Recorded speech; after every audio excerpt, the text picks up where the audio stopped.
কিয়ামতের দিনের কষ্ট বাচ্চার চেহারা দেখলে দূর হবে না, মার চেহারা দেখলে দূর হবে না, বাবার চেহারা দেখলে দূর হবে না। ওই দিন মানুষ দুনিয়ায় যাদের দেখে কষ্ট দূর করত, তাদের দেখাটাই তাদের জন্য বড় কষ্টের কারণ হবে। এই জন্য সবাই সবার থেকে পলায়ন করবে। শুধু তাই না, সবাই চিন্তিত থাকবে। সবাই কিয়ামতের ময়দানে চিন্তিত। সব নবীরা চিন্তিত, আমার আপনার নবীজিও চিন্তিত, কিন্তু সবাই চিন্তিত থাকবে নিজের জন্য, আর আমার আপনার নবী চিন্তিত থাকবেন উম্মতের নাজাতের জন্য। ওই দিন সবাই চিন্তা করবে নিজের নাজাতের, নবীজি চিন্তা করবেন তার উম্মতের নাজাতের।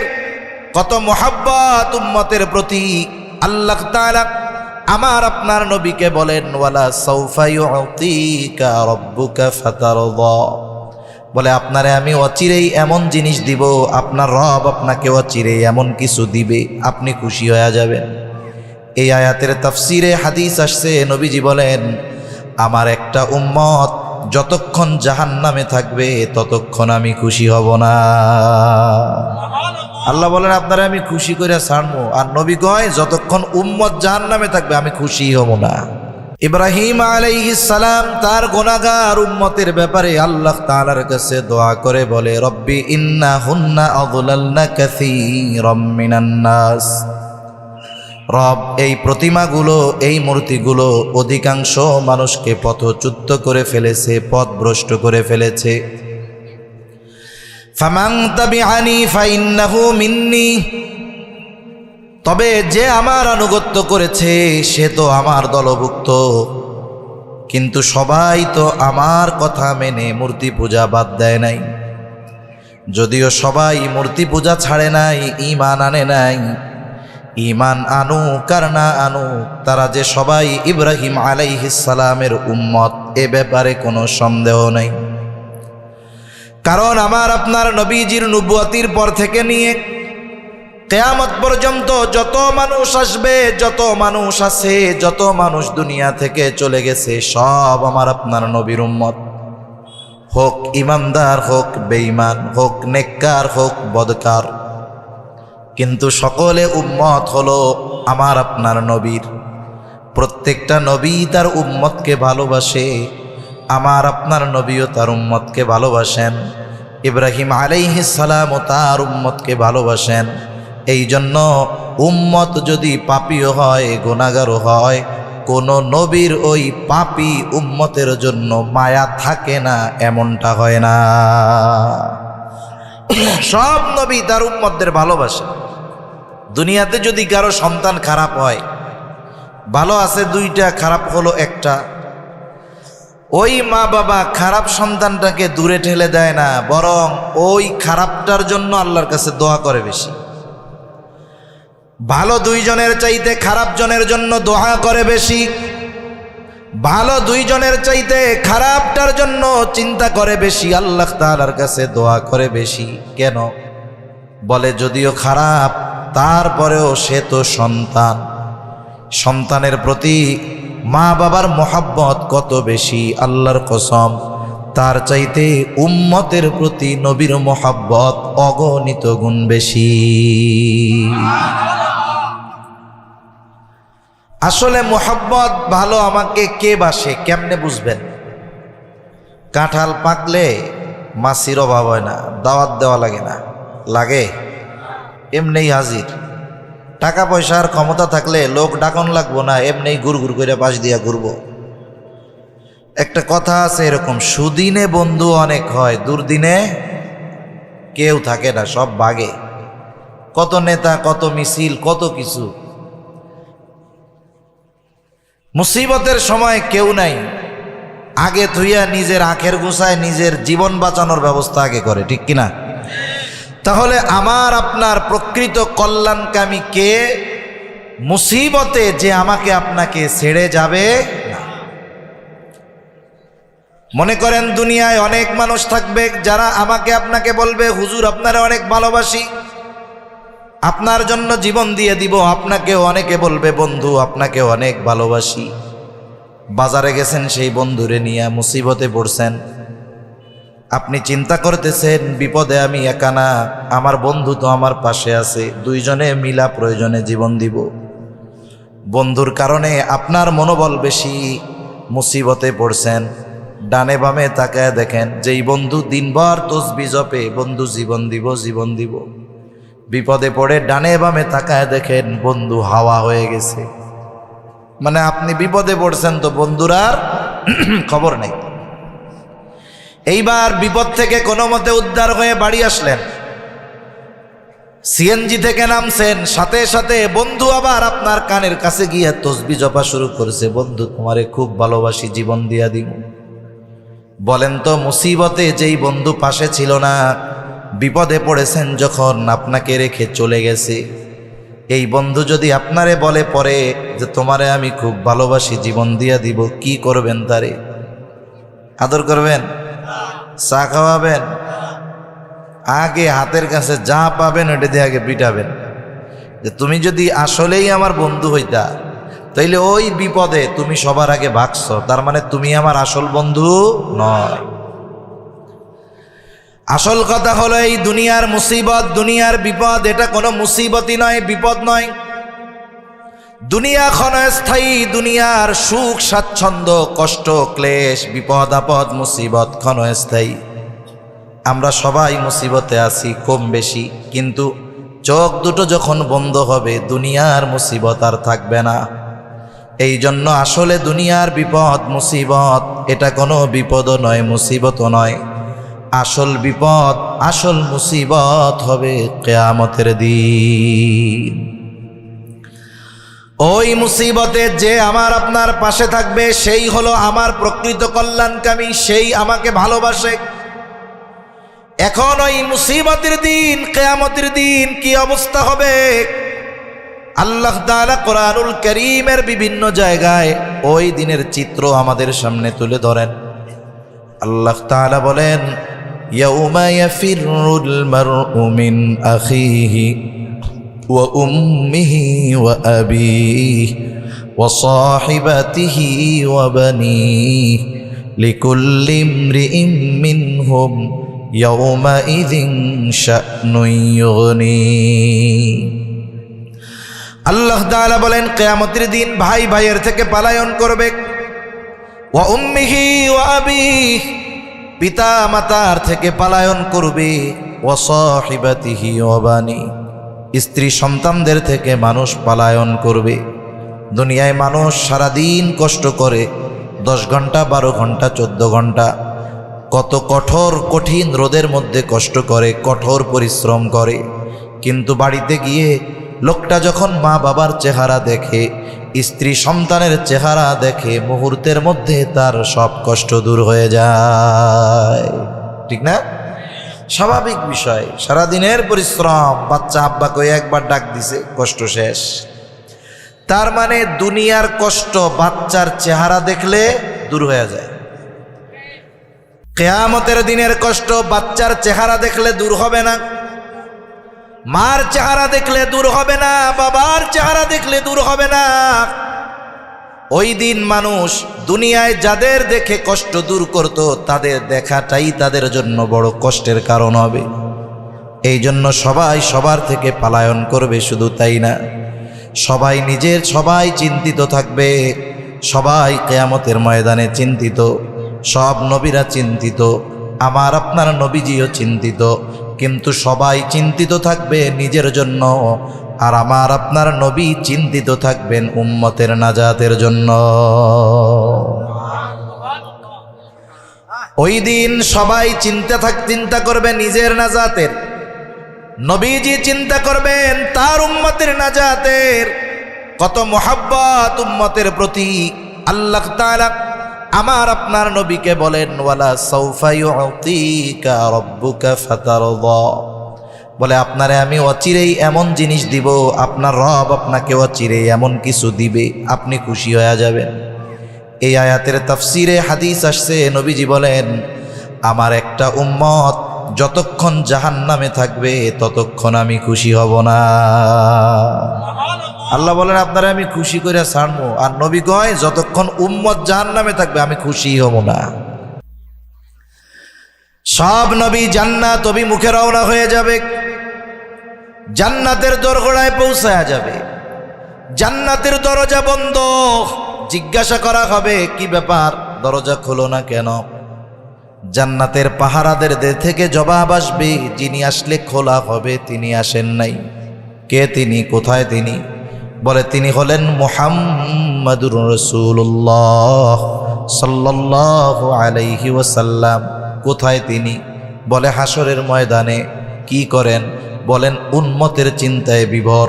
একটা মানুষ যখন চিন্তায় থাকে, পেরেশানি থাকে, ডিপ্রেশনে থাকে, এক জায়গায় স্থির থাকতে পারে না। দেখবেন বিছানায় শুইছে, ভাল লাগে না, ঘুম আসে না, এবার ওইটা একটু হাঁটবে। যদি বাইরে উঠান থাকে, বাড়ি বড় হয়, বাইরে দিয়ে হাঁটাহাঁটি করবে, এই করবে সেই করবে। তার মানে চিন্তাগ্রস্ত ব্যক্তি এক জায়গায় স্থির থাকতে পারে না। আমার আপনার নবী হাসরের ময়দানে এক জায়গায় থাকবেন না। নবী একবার চলে যাবেন হাউজে কাউসারের কাছে, না জানি তার কোনো উম্মত পানি পানে মাহরুম হয়ে যায়।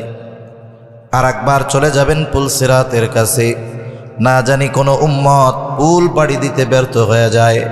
আর একবার চলে যাবেন মিজানের কাছে, না জানি কোনো উম্মত ওজনে ধরা পড়ে যায়।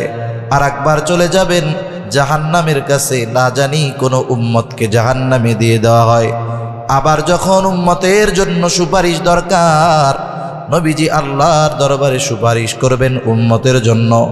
আমার আপনার নবী ততক্ষণ পর্যন্ত নিজে জান্নাত অভিমুখে রওনা হবে না, যতক্ষণ না তার ওই উম্মত যার অন্তরে যাররা পরিমাণ ঈমানও আছে, তার ব্যাপারে যতক্ষণ জান্নাতের নিশ্চয়তা আল্লাহর পক্ষ থেকে নবী না পাবেন, ততক্ষণ আমার আপনার নবী নিজে জান্নাত অভিমুখে রওনা হবে না। এখন একটা জিনিস মনে রাখেন, বলেন আমার মা বাপ আমারে বেশি ভালোবাসে নাকি নবী বেশি ভালোবাসে? জোরে বলেন না। আপনার আমার পোলাপান আমারে বেশি ভালোবাসে, আমাদের বেশি ভালোবাসে, না নবী বেশি ভালোবাসে? কোনো সন্দেহ আছে নাকি? আচ্ছা, ইব্রাহিম আলাইহিস সালাম তার উম্মতকে ভালোবাসে, এই জন্য দোয়া করে, বলে আল্লাহ ফামান তাবিআনি ফাইন্নাহু মিন্নি, যে আমার আনুগত্য করেছে সে তো আমার দলভুক্ত, তবে ওমান আসানি, যে আমার আনুগত্য করে নাই। কেমন যেন ইব্রাহিম আলাইহিস সালাম বলে ফাইন্নাকা গফুরুর রহিম, আয় আল্লাহ আপনি তো গফুর, আপনি তো রহিম, আপনি আমার ওই গুনাহগার উম্মতটাকেও মাফ করে দেন। ইব্রাহিম আলাইহিস সালাম কেমন যেন আল্লাহ তাআলার কাছে তার গুনাহগার উম্মতের জন্য মাফ চাইতেছেন, আপনি তো গফুর, আপনি রহিম, মাফ করে দেন আপনি। وقال عيسى عليه السلام إن تعذبهم فإنهم عبادك وإن تغفر لهم فإنك أنت العزيز الحكيم। ঈসা আলাইহিস সালাম তার গুনাহগার উম্মতের জন্য আল্লাহ তাআলার কাছে দোয়া করে ক্ষমা চেয়ে, ইন তুআযিবুহুম ফাইন্নাহুম ইবাদুক, আপনি যদি তাদেরকে শাস্তি দেন তারা তো আপনারই বান্দা, ওয়া ইন তাগফির লাহুম, আর যদি আপনি তাদের মাফ করে দেন, ফাইন্নাকা আনতাল আজিজুল হাকীম। ঈসা আলাইহিস সালাম আল্লাহকে বলে, আল্লাহ আপনি তো আজিজ, আপনি মহাপরাক্রমশালী, আপনি হাকিম, মহাপ্রজ্ঞাময়, আপনি যদি চান আমার গুনাহগার ওই উম্মত আপনার বান্দা, এদেরকে আপনি মাফ করে দিতে পারে। একটা হলো যার সম্মান বড়, তাকে কিছু বলতে হলে একেবারে আদেশ সূচক শব্দ সরাসরি ব্যবহার করা যায় না, এটা ভালো দেখা যায় না। মনে করেন একজন মসজিদে নামাজ পড়তেছে, সবাই বের হয়ে গেছে, মসজিদের ফ্যান চালায়া নামাজ পড়তেছে। যে নামাজ পড়তেছে সে আপনার আমার বয়সে ছোট, বয়সে কি ছোট, তাহলে আপনি তারা কি বলবেন? এই বের হওয়ার সময় ফ্যানটা বন্ধ করে দিও, ঠিক না? এখন যিনি নামাজ পড়েন তিনি যদি আমার আপনার বড় হয়, তাইলে যদি বলি বের হওয়ার সময় ফ্যানটা বন্ধ করে দিও, এনার সাথে কি এই শব্দ মানাবে? উনি বড় না, সম্মানজনকভাবে কথা বলতে হবে না? চাচা হইলে চাচা, দাদা হইলে দাদা, ভাই হইলে ভাই, ভাই ফ্যানটা বন্ধ করে দিলে ভালো হয়। উদ্দেশ্য এক, ফ্যান বন্ধ করে দিয়েন বা ফ্যান বন্ধ করে দিও, উদ্দেশ্য এক, কিন্তু বাক্য ভিন্ন, কিন্তু উদ্দেশ্য কি এক। এতে কি হলো? যিনি বড় তার সম্মান মর্যাদা ঠিক থাকলো। আল্লাহ তাআলার আজমতের ব্যাপারে আমরা খেয়াল রাখতে পারি না, এ যোগ্যতাও আমাদের নাই, কিন্তু নবী রাসূলগণ আল্লাহ তাআলার আজমতের ব্যাপারে জানেন। এজন্য বলতেছে, আরে আল্লাহ, এরা তো আপনারই বান্দা, আপনি তাদের মাফ করে দেন। আপনি যদি তাদের মাফ করে দেন, আপনি তো আজিজ, আপনি তো হাকিম, তার মানে আপনি চাইলে তো মাফ করে দিতে পারেন। মূল কথা কি? আল্লাহ এগো আপনি মাফ করে দেন। সুবহানাল্লাহ। দুই নবী উম্মতের ব্যাপারে দোয়া করছে ক্ষমা চেয়ে। আমার আপনার নবী তো সব সময় উম্মতের চিন্তা করেন, কিন্তু কিছু কিছু সময় আছে যেই সময় নবীর উম্মতের ব্যাপারে চিন্তা আরো বেশি হয়। অনেক সময় হয় একটা জিনিস আমার আপনার দিলে সব সময় থাকে, আছে, অনেক সময় জেহেনে নাই, কথাটা খেয়াল নাই, কিন্তু ভুলে যায় নাই। একটা হলো খেয়াল না থাকা, আর একটা হলো ভুলে যাওয়া, তফাৎ আছে। কথা কি বুঝতেছেন নাকি? ভুলে যাওয়া আর খেয়াল না থাকার মধ্যে তফাৎ আছে। অনেক সময় অনেক জিনিস আমাদের মনে থাকে কিন্তু খেয়াল থেকে ছুটে যায়। যেমন আপনি বাজারে আসতেন, আপনার মা, স্ত্রী, আপনার বাপ, যে কোনো কেউ হতে পারে, আপনারে বলছে আমার জন্য একটা ওষুধ নিয়ে এসো, নাপা, একটা পাতা নাপা ওষুধ নিয়ে এসো। আপনার এটা মনে আছে, কিন্তু বাজারে আইসা এটা আর জেহেনে নাই, স্মরণ নাই, খেয়ালে নাই। তখন কি হবে? আপনি যখন ওষুধের দোকান দেখবেন বা কাউকে ওষুধ কিনতে দেখবেন, অধিকাংশ সময় দেখবেন যে ওই জিনিসটা আপনার আবার মনে চলে আসছে। যদি ভুলেই যাইতেন তাইলে ওই কাজ আর একজনকে করতে দেখার পরে মনে পড়তো না। আপনি জিনিসটা ভুলেন নাই, তবে খেয়াল নাই।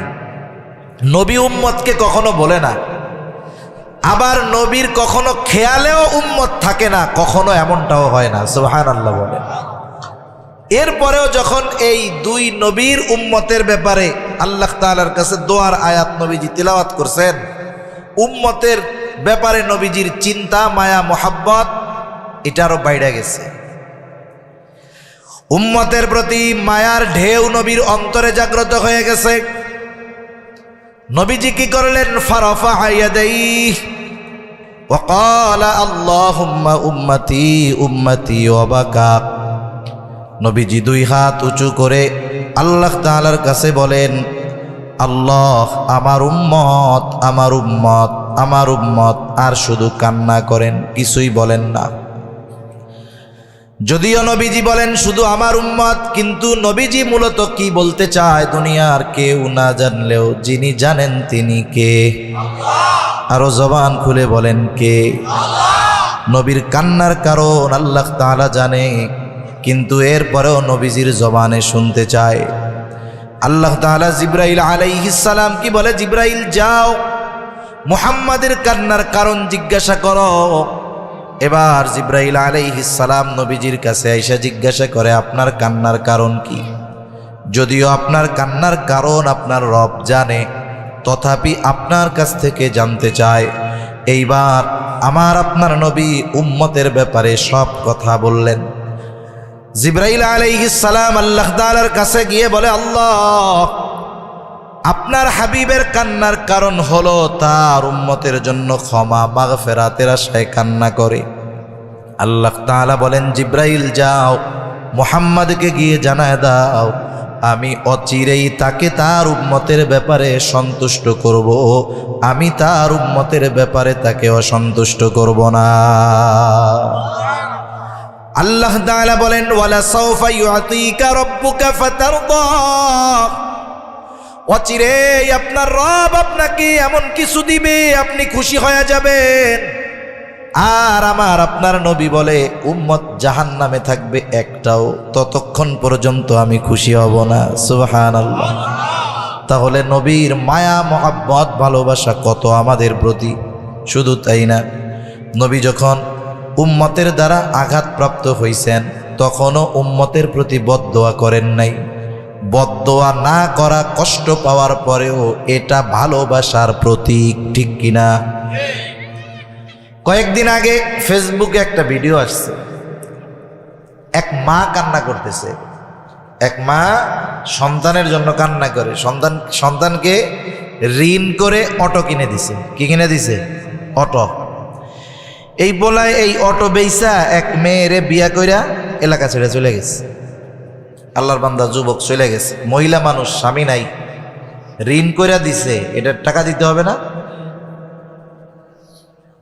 এই মহিলা কিডনি বেচতে চায়, কিডনি ঋণ পরিশোধ করার জন্য কিডনি বেচতে চায়। এক ভাই গিয়ে তার সাথে কথা বলতেছে, মহিলা কান্না করে, কিন্তু দেখলাম এত কষ্ট তার অন্তরে, কিন্তু একবারও সে সন্তানের জন্য বদদোয়া করে নাই। সে একবার বদদোয়া করে নাই। সে বলতেছে যে এরকম করছে, আমি দোয়া করি তার সন্তানরা যেন তার সাথে এরকম না করে। তাহলে সন্তানের দ্বারা মা কষ্ট পাওয়ার পরেও মোহব্বতের কারণে বদদোয়া করে নাই। নবী বেশি ভালোবাসে না কম ভালোবাসে? আরে তুলনা করার জন্য দুইটা কাছাকাছি হইতে হয়, 19-20 হইলেও চলে, কিন্তু অন্যান্যদের মোহব্বত আর নবীর উম্মতের প্রতি মোহব্বত তুলনা করার কোনো বাটখারা নাই। এটা তুলনা করার কোনো সুযোগ নাই, এত ভালোবাসে নবী। রাসূলুল্লাহ সাল্লাল্লাহু আলাইহি ওয়াসাল্লাম গেছেন তায়েফে, যেখানে একেবারে শিশুকালের শৈশবের কিছু সময় অতিবাহিত হয়েছে। বনু সাকিফ গোত্রে দাওয়াত দিতে গেছেন। ওইখানেও কাফেররা আমার আপনার নবীর বিরুদ্ধে মানুষদেরকে লেলায়া দিছে। মানুষেরা নবীজিকে পাথর দিয়ে আঘাত করে। হযরত যায়েদ রাদিয়াল্লাহু তাআলা আনহু সাথে একা তিনি ঠেকাতে পারেন না। কি পরিমাণ পাথর নবীজির গায়ে তারা মেরেছে! ছোট ছোট পাথর মারে নাই, চোখা চোখা ধারালো বড় বড় পাথর মারছে। ছোট পাথর দিয়ে যদি আঘাত করে থেতলে যাবে, কিন্তু কেটে যাবে না, গর্ত হবে না। কিন্তু নবীর পাথরের আঘাতে গায়ে গর্ত হয়ে গেছে। আয়েশা সিদ্দিকা রাদিয়াল্লাহু তাআলা আনহা নবীজির গায়ে ছোট ছোট দাগ দেখে জিজ্ঞাসা করে, ইয়া রাসূলুল্লাহ, আপনার কি কখনো বসন্ত হয়েছিল নাকি? নবীজি বলেন, না, আমার কখনো বসন্ত হয় নাই। তাইলে দাগগুলো কিসের? নবীজি বলেন, তায়েফে যখন দাওয়াত দিতে গিয়েছিলাম, তায়েফের মানুষ আমাকে যে পাথর নিক্ষেপ করেছিল, এটা হলো তাদের নিক্ষিপ্ত পাথরের আঘাতের দাগ। নবীজির দেহ মোবারক ক্ষত বিক্ষত হয়ে গেছে, রক্ত ঝরা শুরু হয়ে গেছে। কি পরিমাণ রক্ত ঝরেছে! রক্তে জামা ভিজে গেছে, কাপড় ভিজে গেছে, পা বেয়ে বেয়ে রক্ত পড়ে জুতার মধ্যে ঢুকে রক্ত শুকিয়ে পায়ের সাথে জুতা আটকে গেছে। একটা মানুষের দেহ দিয়ে এই পরিমাণ রক্ত প্রবাহিত হয়েছে, বের হয়েছে। নবীজি ক্লান্ত দেহ নিয়ে বিকেল বেলায় এক জায়গায় বিশ্রাম নিচ্ছেন, এক আঙ্গুর বাগানের পাশে। ইতিমধ্যে জিবরাইল আলাইহিস সালাম চলে আসছেন। এসে আমার আপনার নবীকে সালাম দিয়ে বলে, এই কওম আপনার সাথে কেমন আচরণ করেছে আপনার মালিক সব দিক দেখেছেন। আমার সাথে নতুন একজন ফেরেশতাকে পাঠানো হয়েছে। এইবার ওই ফেরেশতা আমার আপনার নবীর কাছে এসে সালাম দিয়ে বলে, এরা কেমন আচরণ করেছে আল্লাহ তাআলা দেখছে। আল্লাহ তাআলা আমাকে আপনার নির্দেশ পালনের জন্য পাঠিয়েছে। আমি হলাম পাহাড়ের দায়িত্বে নিয়োজিত ফেরেশতা। আপনি যদি আমাকে নির্দেশ দেন, 2টা পাহাড় দিয়ে এদেরকে আমি পিষে ফেলব, একবারে নিশ্চিহ্ন হয়ে যাবে। এমন আচরণ এরা করছে, আপনি শুধু আমার অর্ডার দেন। আমরা হইলে কি করতাম? আমরা তো প্রতিশোধ পরায়ণ। 10 বছর আগে কেউ যদি আমারে কষ্ট দিয়ে থাকে, আমি সুযোগ পাইলে 10 বছর পরে সাইজ করে দেই, ঠিক না? কিন্তু রাসূল সাল্লাল্লাহু আলাইহি ওয়াসাল্লামকে ব্যক্তিগতভাবে ওনাকে যদি কেউ কষ্ট দিত, মাপ চাইলে মাফ করে দিতেন। এটা তো নবীজির অভ্যাস ছিল। নবীজি এমনটাও বলেন নাই যে হালকা পাতলা দিয়া একটু ভয় ভীতি দেখাও আর কি, এইটাও বলেন নাই। নবীজি আরাম করতেছেন, ক্লান্ত দেহ। অনেক সময় দেখবেন একজন শুয়ে আছে, খুব গুরুত্বপূর্ণ কথা যখন হয় এবার শোয়া থেকে উঠা বসে পড়ে, ঠিক না? বসে পড়ে। নবীজিও উঠে গেছেন। নবীজি বলতেছেন, ফেরেশতা তো বলতেছে আদেশ দেন 2 পাহাড় দিয়ে পিষে দেই। নবীজি কেমন যেন বলেন যে তুমি তো আমার কাছে নির্দেশ চাচ্ছ, যে নির্দেশ দেন 2 পাহাড় দিয়ে এদেরকে পিষে শেষ করে দেই, কিন্তু শোনো এই মানুষগুলোর ব্যাপারে আমি কি চিন্তা করি। নবীজি বলেন বাল আরজু আন ইয়াখরুজাল্লাহু মিন আসলাবিহিম মান ইয়াবুদুল্লাহ ওয়াহদাহু ওয়া লা ইউশরিকু বিহি শাইআ। নবীজি বলেন আমি তো আল্লাহ তাআলার কাছে এদের ব্যাপারে এই আশা পোষণ করি, আল্লাহ তাআলা এদের থেকে এমন এক প্রজন্ম বের করবে, এমন এক সম্প্রদায়কে বের করবে, এমন এক কওমকে বের করবে যারা এক আল্লাহর ইবাদত করবে, তার সাথে কারো শরীক করবে না। তাহলে যারা নবীজিকে কষ্ট দিছে, নবীজি তাদেরকে শাস্তি দিতে বারণ করতেছেন কেন? যে হয়তো এরা ঈমান আনবে না, কিন্তু এদের পরে তো এদের মাধ্যমে আমার উম্মত আসবে, ওরা হয়তো আল্লাহর প্রতি ঈমান আনবে, আল্লাহর সাথে শিরিক করবে না। সুবহান। এর দ্বারা কি পাইলাম? এর দ্বারা পেলাম নবী শুধু তার সময়ে উপস্থিত যারা ছিল তাদের মহব্বত করতেন না, ওনার পরে কিয়ামত পর্যন্ত যত উম্মত আসবে সবার প্রতি মহব্বতের মেসেজ নবী দিয়ে গেছেন। সুবহানাল্লাহ বলেন। রাসূলুল্লাহ সাল্লাল্লাহু আলাইহি ওয়াসাল্লাম সাথে সাহাবা কিরাম। হঠাৎ করে নবীজি বলেন আমার ভাইদেরকে আমার দেখতে মন চায়। সাহাবায়ে কিরাম বলে ইয়া রাসূলুল্লাহ আমরা কি আপনার ভাই নই? নবীজি বলেন তোমরা হলে আমার সাহাবী, সাথী, সঙ্গী, তাহলে আপনার ভাই আবার কারা? বলে আমার পরে আমাকে যারা বিশ্বাস করবে, ঈমান আনবে, তারাই হলো আমার ভাই। তার মানে নবীজির উপরে বিশ্বাস স্থাপন যারা করে, নবী বলতেছেন তারা আমার ভাই। এটা মহব্বতের বহিঃপ্রকাশ। এক এক করে বলতে গেলে লম্বা সময় চলে যাবে। আমাদের প্রতি নবীজির অনুগ্রহ, মহব্বত, ভালোবাসা কত! এজন্য আল্লাহ তাআলা বলেন এই নবী তো তোমাদের জন্য আল্লাহর পক্ষ থেকে বিশেষ অনুগ্রহ। আল্লাহ তাআলা বলেন লাকাদ মান্নাল্লাহু আলাল মুমিনিনা ইয বাআসা ফীহিম রাসূলাম মিন আনফুসিহিম। মুমিনদের উপর আল্লাহ তাআলার বিশেষ অনুগ্রহ যে ইয বাআসা ফীহিম রাসূলাম মিন আনফুসিহিম, যে তিনি তাদের মধ্য থেকে তাদের জন্য একজন রাসূল পাঠিয়েছে। এই নবীকে আমাদের জন্য আল্লাহ বলতেছেন বিশেষ অনুগ্রহ। আসলেও তো অনুগ্রহ, তিনি তো রহমাতুল লিল আলামিন, ঠিক কিনা বলেন? তিনি রহমাতুল লিল আলামিন, গোটা সৃষ্টি জগতের জন্য তিনি রহমত, সকলের জন্য তিনি রহমত, কাফেরের জন্য তিনি রহমত। শুধু তাই না, যাদের বিরুদ্ধে জিহাদ করেছেন তাদের জন্য নবী রহমত, ঠিক কিনা বলেন? এজন্য আল্লাহ তাআলা নবীজির তার উম্মতের প্রতি ভালোবাসা কেমন, স্বয়ং আল্লাহ তাআলা এই ভালোবাসার সাক্ষ্য প্রদান করেছেন। নবী আমাদের কত ভালোবাসে।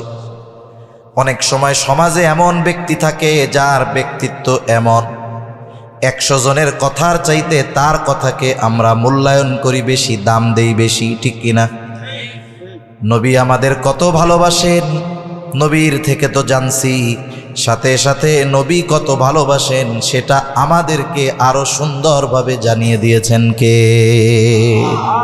সব উম্মতরে নবী ভালোবাসে। প্রথম হলো আম ভালোবাসা, এরপরে হলো খাস ভালোবাসা। আম ভালোবাসা কার জন্য? সব উম্মতের জন্য। খাস ভালোবাসা কার জন্য? শুধুমাত্র মুমিন উম্মতের জন্য।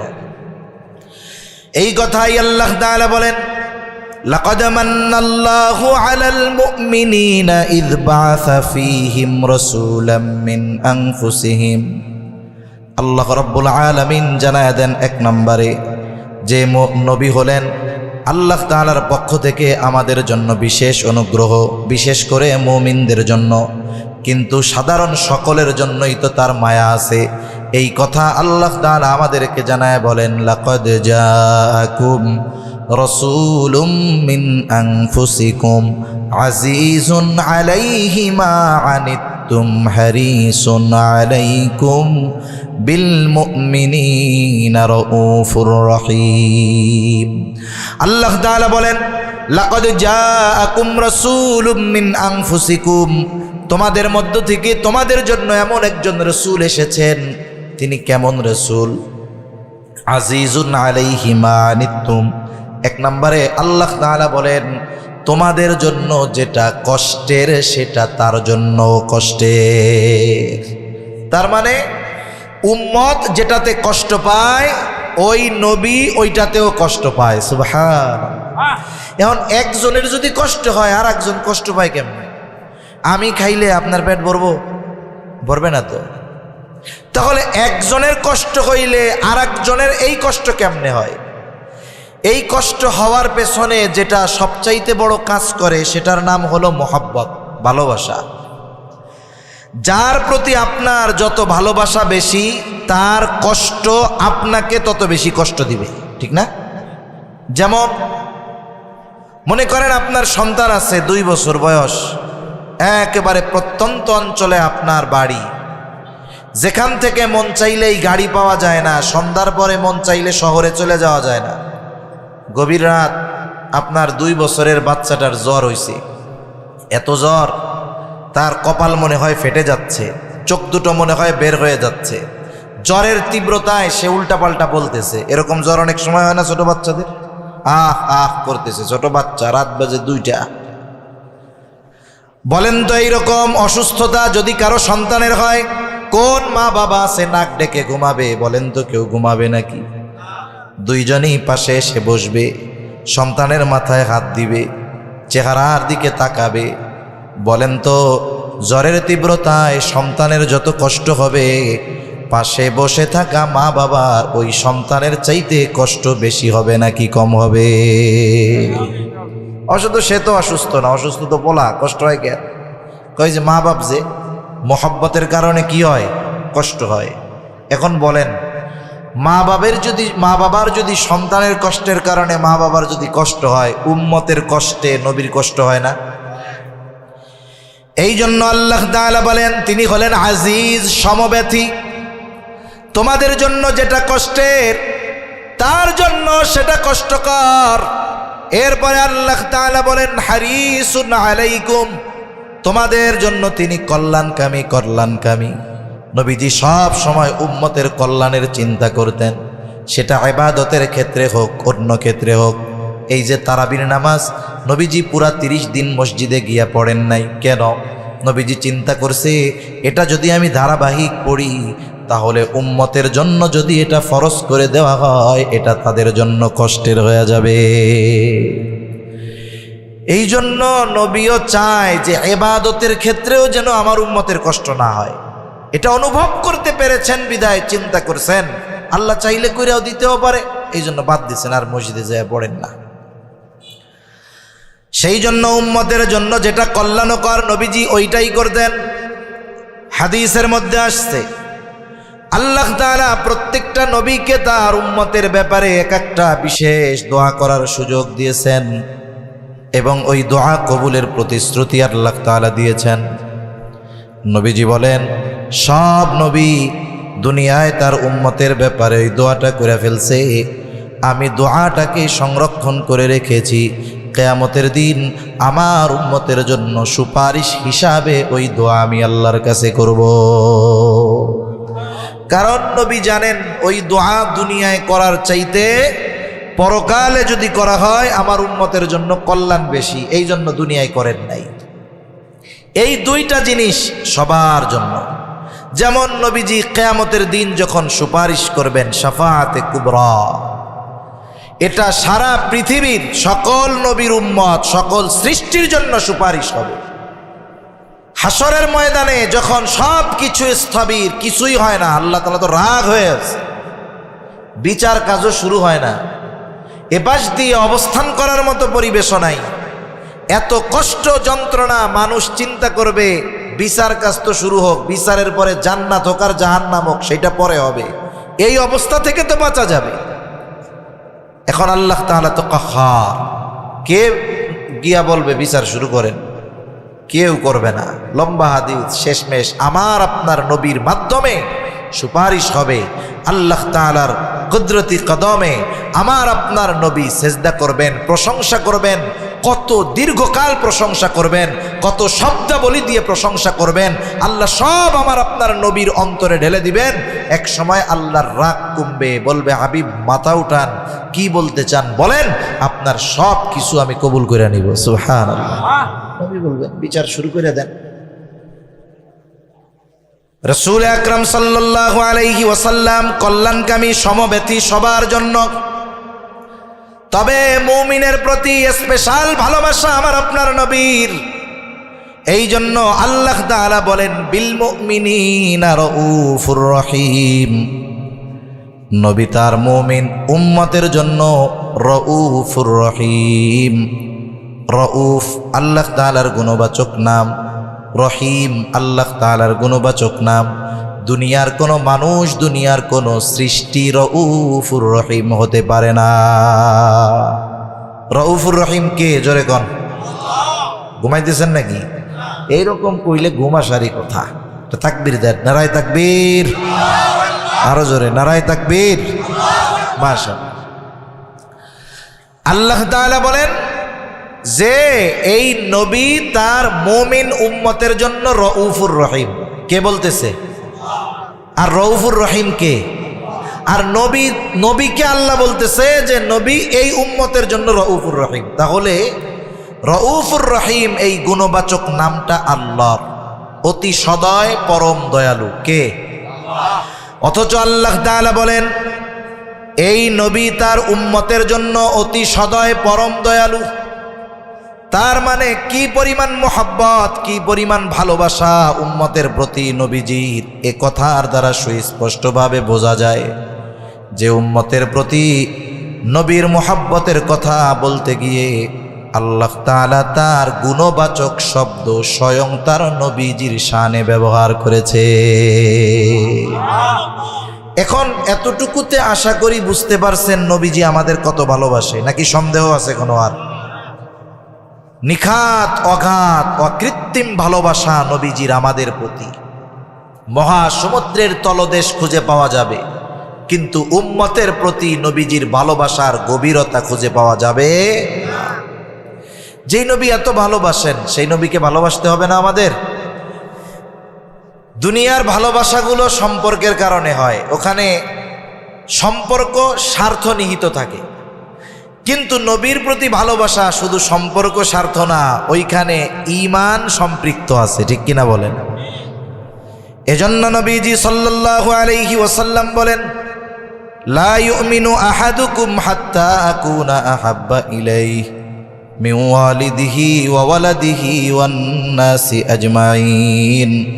নবীজি বলেন তোমাদের কেউ ততক্ষণ পর্যন্ত মুমিন হতে পারবে না যতক্ষণ না সে তার পিতা মাতা, সন্তান সন্ততি, এক কথায় সকলের চাইতে আমি নবীকে বেশি ভালো না বাসবে।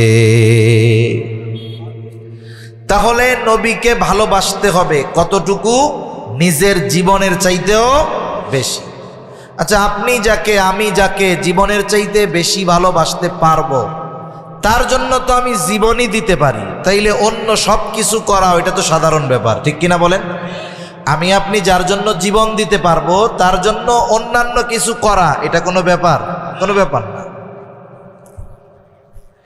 তাহলে রাসূলুল্লাহ সাল্লাল্লাহু আলাইহি ওয়াসাল্লামকে ভালোবাসা নিজের জীবনের চাইতে বেশি, এটা ঈমানের দাবি। স্বাভাবিকভাবে একটা মানুষকে পরিপূর্ণ ভালো কখন বাসা যায়? বলে যে শাহেদ, উপস্থিত, তাকে ভালোবাসা যায়। কিন্তু অনুপস্থিত ব্যক্তিকে ভালোবাসবো কেমনে? নবীজি জানেন আমার উম্মত আমাকে ভালোবাসার ব্যাপারে চিন্তিত হবে। এই জন্য স্বয়ং নবী তাকে ভালোবাসার পদ্ধতি আমাদের জানায় দিয়েছে। রাসূলুল্লাহ সাল্লাল্লাহু আলাইহি ওয়াসাল্লামকে ভালোবাসার পদ্ধতি কি? নবীজি বলেন মান আহাব্বা সুন্নতি ফাকাদ আহাব্বানি ওয়া মান আহাব্বানি কানা মাই ফিল জান্নাহ। নবীজি বলেন, যে আমার সুন্নাতকে ভালোবাসলো সে আমি নবীকে ভালোবাসলো, আর নবীকে যে ভালোবাসবে নবীজি বলেন সে আমার সাথেই জান্নাতে অবস্থান করবে। কারা নবীর সাথে জান্নাতে থাকতে চায়? এত করেন তো। নারায়ে তাকবীর, নারায়ে তাকবীর। মাশাআল্লাহ, আপনার ভাই এটা কি মুখের ভালোবাসা না দিলের ভালোবাসা? আমি না জানলেও জানে কে? আল্লাহ জানে। নবীর সাথে জান্নাতে থাকতে চাই। সাহাবায়ে কেরাম নবীর সাথে জান্নাতে থাকা যাবে যখন শুনছে আলমার উমা আমান আহাব্বা, যে যারে মহব্বত করে তার সাথে অবস্থান করবে। সাহাবায়ে কেরাম নবীর এই তো সবচেয়ে বেশি ভালোবাসে, তখন নিশ্চিত হয়ে গেছে যে আমরা জান্নাতে নবীর সাথে থাকতে পারবো। সুবহানাল্লাহ। আনাস রাদিয়াল্লাহু তাআলা আনহু বলেন, নবীর মুখে এই কথা শুনে আমরা এত খুশি হইছি, এত খুশি হইছি, ইসলাম গ্রহণের পরে আর কোনো কথায় এত খুশি হই নাই। সুবহানাল্লাহ। সে নবীর সাথে থাকার ব্যবস্থা আমাদের জন্য আছে। এখন একজন আপনার একটা অফার দিছে। কি অফার জানেননি? যে আপনি আমেরিকা যাইতে পারবেন। এই যে আপনার একটা বিমানের টিকিট দেওয়া হইল, সাথে সাথে ওই আমেরিকা গিয়ে অথবা সৌদি আরব গিয়ে দুবাই গিয়ে সবচেয়ে ভালো বুর্জ আল খলিফার মধ্যে থাকবেন 100 তলার কাছাকাছি। এই যে হলো আপনার হোটেল বুকিংয়ের টিকিট, 6 দিন থাকবেন। এই যে হলো বিমানের টিকিট। বড় অফার না? বুর্জ আল খলিফার মধ্যে থাকবেন, লাখ টাকা খরচ প্রতিদিন। ওই জায়গায় 3 বেলা খাওয়ান দেওয়া হবে, এক কাপ চার দাম 50,000 টাকা। কত বড় সুযোগ না? অফার পেয়ে গেছেন তো। এখন আপনার ভিসা নেই, বলেন না, অফার তো পাইছেন, কামাইব? যাইতে পারবেন? টিকিট আছে, ভিসা নাই, বিমানে উঠতে পারবেন? তাহলে বোঝা গেল আগে বিমানে ওঠার ব্যবস্থা করতে হবে, এরপরেই না অফারগুলো ভোগ করা যাবে। অফার পাইছি ঠিক, কিন্তু ভোগ করার জন্য কিছু কাজ আছে। নবীর সাথে জান্নাতে থাকতে পারবো, খবর পেয়ে গেছি, কিন্তু থাকতে হইলে তো আগে জান্নাতে যাইতে হবে। জান্নাতে যাইবো কেমনে? যাওয়ার পদ্ধতিও নবীজি বলছে। সুবহানাল্লাহ বলেন। আমার আপনার নবী বলেন, কুল্লু উম্মতি ইয়াদখুলুনাল জান্নাতা ইল্লা মান আবা। নবীজি বলেন, আমার সব উম্মত জান্নাতে প্রবেশ করবে, আবা উম্মত ছাড়া। নবীজিকে জিজ্ঞাসা করা হলো, আবা উম্মত কারা? নবীজি বলেন, মান আতাআনি দাখালাল জান্নাহ ওয়া মান আসানি ফাকাদ আবা। নবীজি বলেন, যে আমার আনুগত্য করবে, আমার অনুসরণ করবে, আমার ইত্তেবা করবে, সে জান্নাতে প্রবেশ করবে। ওয়া মান আসানি, যে আমার আনুগত্য করবে না, ইত্তেবা করবে না, সে আবা উম্মত জাহান্নামে যাবে। তাহলে নবীর অনুসরণ ছাড়া জান্নাতে যাওয়া যাবে? এখন কইতে পারেন, হুজুর নবীর অনুসরণ করে জান্নাতে যাব, নবীর সাথে থাকব, এটা তো আখেরাতে হইল, দুনিয়ায় কি লাভ? দুনিয়ার লাভ আছে না নাই? এখন কোন, আমরা তো নবীকে ভালোবাসতে চাই, আল্লাহকে ভালোবাসার দরকার আছে না নাই? আল্লাহ তাআলা বলেন, ওয়াল্লাযীনা আমানু আশাদ্দু হুব্বাল লিল্লাহ। ইমানদার যারা, আল্লাহর প্রতি তাদের ভালোবাসা সুদৃঢ়। আমরা আল্লাহকে ভালোবাসতে চাই। এখন আল্লাহরে ভালোবাসবো কেমনে? ওই যে বললাম, যে সামনে আছে, দেখা যায়, ধরা যায়, কাছে পাওয়া যায়, এরাই না ভালোবাসা যায়। আল্লাহরে ভালোবাসবো কেমনে? আল্লাহ জানে যে আমার মুমিন বান্দা চিন্তা করবে, আমার নবীর উম্মত চিন্তা করবে, কেমনে আল্লাহরে ভালোবাসবো? আল্লাহ বলেন, ভালোবাসার পদ্ধতি আল্লাহ নিজে জানায়া দিচ্ছেন। সুবহানাল্লাহ। খবরটা দিচ্ছেন নবীজির মাধ্যমে। কার মাধ্যমে? কষ্ট হইতেছে নাকি আপনাদের? এখন বিষয় হলো, রাত যে টাইম, এ টাইমে যদি কেউ চিন্তা করে যে ফজরের নামাজ ছুটতে পারে, তার জন্য চলে যাওয়া ওয়াজিব। বুঝেন নাই? একজন যদি এই পেরেশানিতে থাকে যে হুজুরে কয়টায় শেষ করবো আল্লাহ জানে, আমি আর 5-7 মিনিট 10 মিনিটের মধ্যে শেষ করে দেবো ইনশাআল্লাহ। এরপরেও যদি কারো চিন্তা হয়, নামাজি ব্যক্তি, যে হুজুর ওয়াজ করতেছে, কোন সময় শেষ করবো ঠিক নাই, ফজরের নামাজ ছুটে যাইতে পারে, এই আশঙ্কা যার আছে, পায়ে ধরে কই আপনি চলে যান। আপনি এতক্ষণ বয়া রয়েছেন কে? কারণ রাত গভীর হলে আসলে নামাজির চিন্তা হয়, বেনামাজির চিন্তা নেই। ওয়াজ মাহফিল অনেক সময় বলে না ওয়াজ চলবে, সবাই কয় চলবে। কতক্ষণ? সারা রাত। এই সারা রাত যে কয়জন বলে একজনও ফজরের নামাজ পড়ে না, কারণ ও তো ঘুমাইব ফজরের একটু আগে। কিন্তু যিনি নামাজ পড়েন তার চিন্তা শুরু হয়ে যায় 11টা, 11:30টার পরে। আরে গ্রামের মানুষ ঘুমায় যায় 9টা, 9:30, 10টা, আজকে 12টা বেজে যেতেছে, ঘুমাইতেছে না। সেজন্য আমিও বেশি সময় আর নিব না। আল্লাহ তাআলা আমার আপনার নবীর মাধ্যমে আল্লাহকে ভালোবাসার পদ্ধতি বলে দিয়েছেন। আল্লাহ তাআলা বলেন, নবী আপনি বলেন, ইন কুনতুম তুহিব্বুনাল্লাহ, আপনি বলে দেন তোমরা যদি আল্লাহকে ভালোবাসতে চাও, তোমরা যদি আল্লাহকে ভালোবাসতে চাও তাইলে কি করতে হবে? নবী আপনি বলে দেন, ফাত্তাবিউনি, যে তোমরা আমার অনুসরণ করো। তার মানে নবীজির অনুসরণের মাধ্যমে জান্নাতে যাওয়া যায়, আল্লাহকে ভালোবাসা হয়। এখন নবীর অনুসরণ করলে কার ভালোবাসা পাওয়া যায়? আল্লাহর ভালোবাসা পাওয়া যায়। শুধু আল্লাহকে ভালোবাসা হয় না, নবীর অনুসরণ করলে স্বয়ং আল্লাহ অনুসরণকারীকে ভালোবাসেন। সুবহানাল্লাহ। নবীজি বলেন, ফাত্তাবিউনি, আমার অনুসরণ করো, আমার ইত্তেবা করো। তাহলে কি হবে? তোমার ভালোবাসা আল্লাহ পর্যন্ত পৌঁছাবে কিনা বলা যায় না, কিন্তু তুমি চিন্তা করো না, আমার অনুসরণ করার কারণে ইউহিব্বুকুমুল্লাহ, স্বয়ং আল্লাহ তোমাকে ভালোবাসবে। দুনিয়ার প্রভাবশালী ব্যক্তির ভালোবাসা পাইলে দুনিয়ায় কত মানুষের আঙ্গুল ফুলে কলা গাছ হয়ে যায়।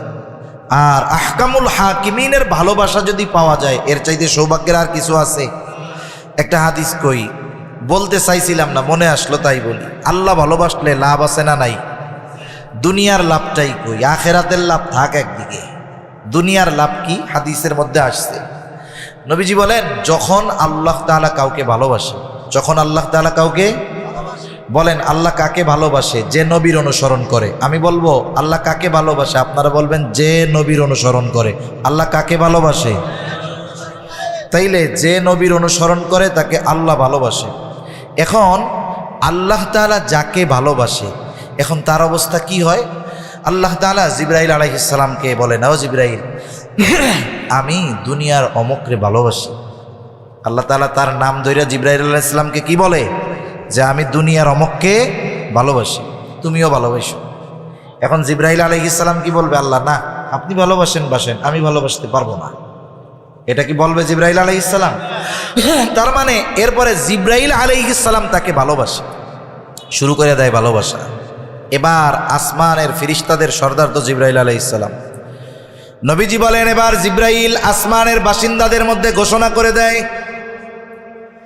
ও আসমানের বাসিন্দারা, দুনিয়ার অমক তাকে আল্লাহ ভালোবাসে, আমি ভালোবাসি, তোমরাও ভালোবাসো। নবীজি বলেন, এইবার আসমানের বাসিন্দারা তাকে ভালোবাসতে শুরু করে। হয়তো ওই ব্যক্তি লোকচক্ষুর অন্তরালে থাকে, মানুষ তাকে চিনে না, কিন্তু আসমানের বাসিন্দাদের কাছে সে সেলিব্রিটি হয়ে যায়। দুনিয়ায় অনেক আল্লাহর বান্দা আছে, ওদেরকে আমরা কেউ চিনি না, কিন্তু আসমানে তারা খুব পরিচিত, সেলিব্রিটি ওরা।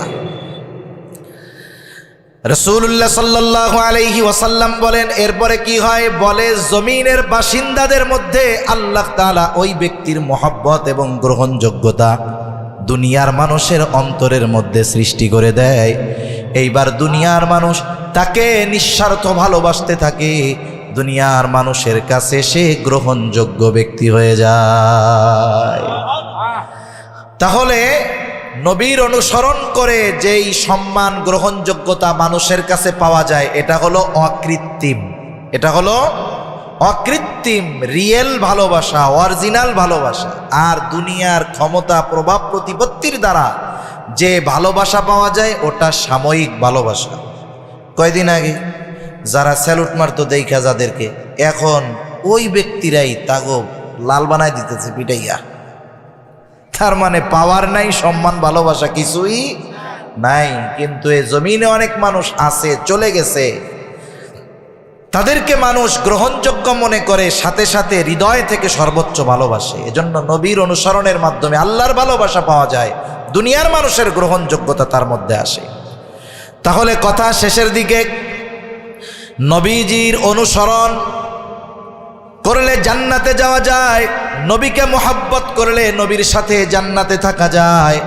তার মানে জান্নাতে যদি যেতে হয় নবীর সুন্নাতকে মোহাব্বতের সাথে অনুসরণের বিকল্প আর কোনো কিছু নাই। এজন্য আমরা নবীর সুন্নাতের আলোকে নিজেদের সাজাবো ইনশাআল্লাহ। বলেন, জোরে বলেন ইনশাআল্লাহ। কত সুন্নাত আছে। এই যে দাড়ি যার নাই, দাড়ি রাখার চেষ্টা করবেন। এখন কইব হুজুররা আর সুন্নাত পায় না, খাওয়ার পরে মিষ্টি খাওয়ার সুন্নাতের কথা না কয়ে খালি দাড়ির কথা কয়। দাড়ি হলো এমন এক সুন্নাত, বাস্তবতা, যেটা আপনার অনেক সুন্নত পালনে সহায়ক হবে। এইটা রাখার কারণে অন্যান্য সুন্নত পালন করা কঠিন হবে না, সহজ হয়ে যাবে। দাড়ি এমন এক সুন্নাত যেটা আপনাকে অনিচ্ছায় অনেক গুনাহ থেকে হেফাজত করবে।